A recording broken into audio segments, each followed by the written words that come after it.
Greetings, members one and all of the Salivation Nation. Why I love copper.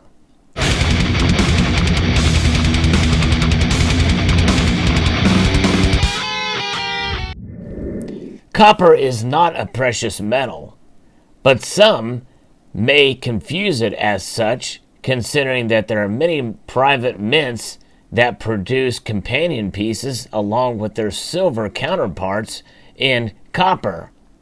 But the cost to produce such pieces far outweigh the value of the metal contained therein. Copper is priced by the pound, and as you see here, this is an example of a 1 pound copper bar dated 2012.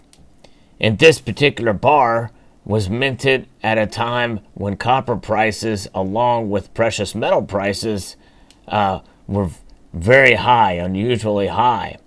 And so at that time, there was a more demand, and people were stacking copper, thinking it may be the next silver to help maybe preserve their wealth.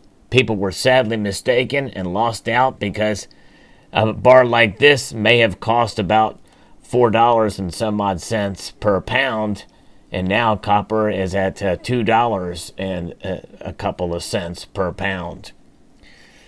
But that being said, it is a beautiful metal, and it strikes beautifully on rounds, coins, and bars. Copper has an interesting history. It is an amazing metal. It dates back to almost 10,000 years, making it man's oldest metal.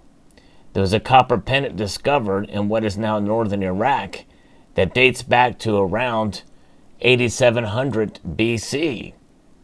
And humans have been making things out of copper that we know of definitely for at least 8,000 years, and figured out how to smelt the metal by about 4500 BC. The next technological leap was creating copper alloys by adding tin to copper, which created a harder metal than its individual parts, bronze.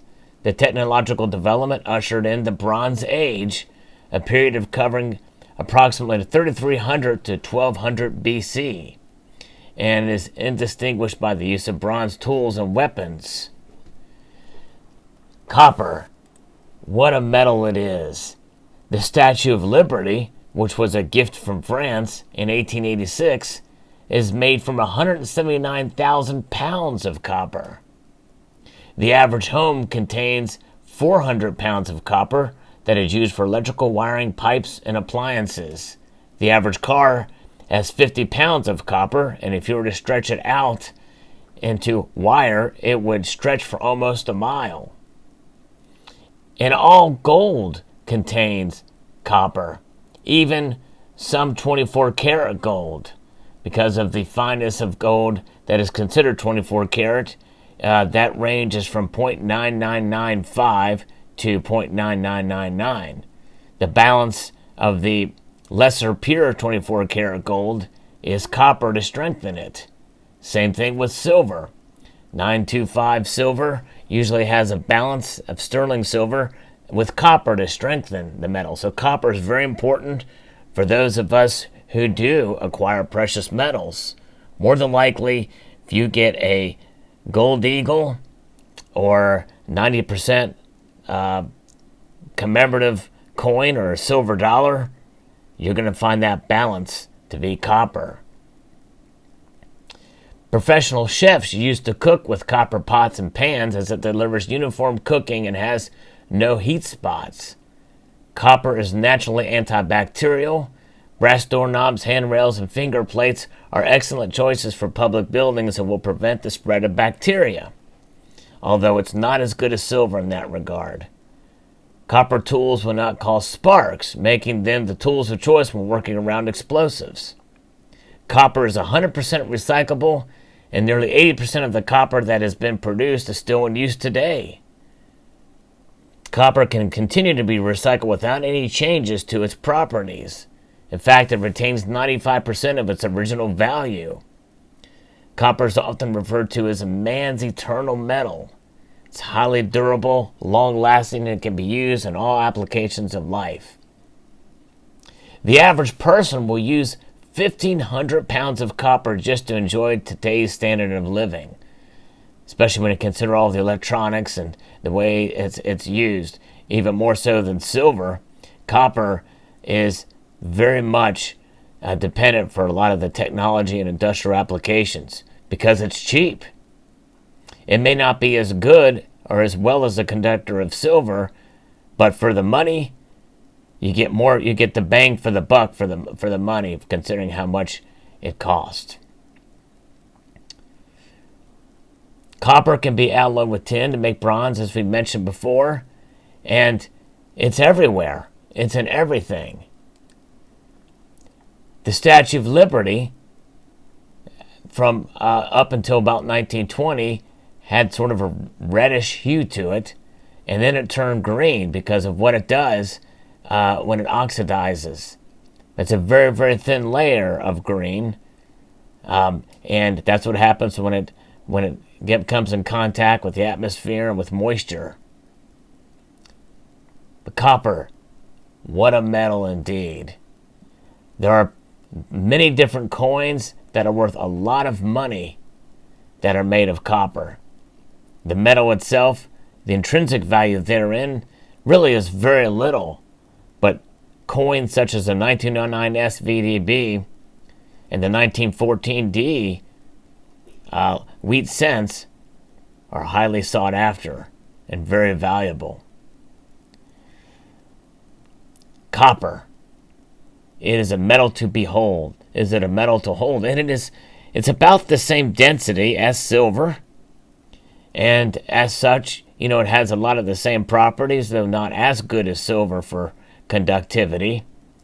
It is certainly a metal to behold and to value, and its use in history and its use as money is quite evident. Gold and silver we talk about being used as money, but copper has been used as money for just as long.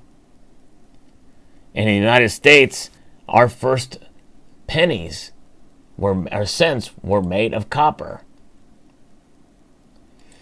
It's amazing how much it affects our lives. Did you know that you need copper in your diet in order to survive? Without such, you could run into some problems, for sure. About 2/3 of the copper on Earth is found in igneous volcanic rocks, and about 1/4 occurs in sedimentary rocks, according to the USGS. The metal is ductile and malleable, which is another reason why it gained popularity and was so easy to use for tools and many different things. The electrical conductance of copper is second only to silver, as I mentioned. And going back to our coinage, pennies or cents were made from pure copper only from 1783 to 1837. And by the way, the U.S. Mint Act was in 1792, so they were other private issues from 1783 to 1793. From 1837 to 1857, cents were made of bronze, which is 95% copper with the remaining 5% made up of tin and zinc. In 1857, the amount of copper in cents dropped to 88%.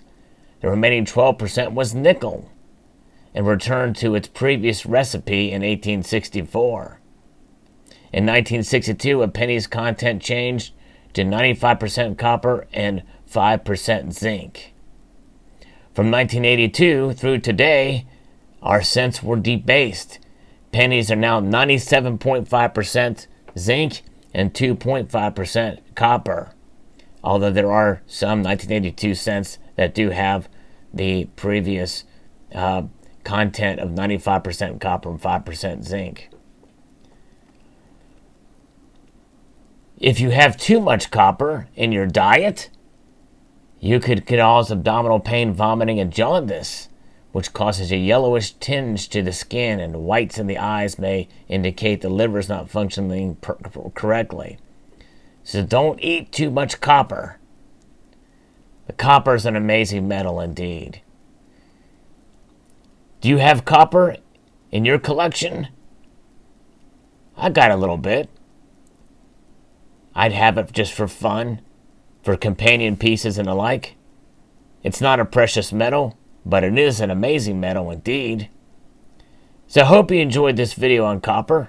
Would like to extend a multitude of gratitude y'all for watching, and encourage you to please rate, comment, and subscribe.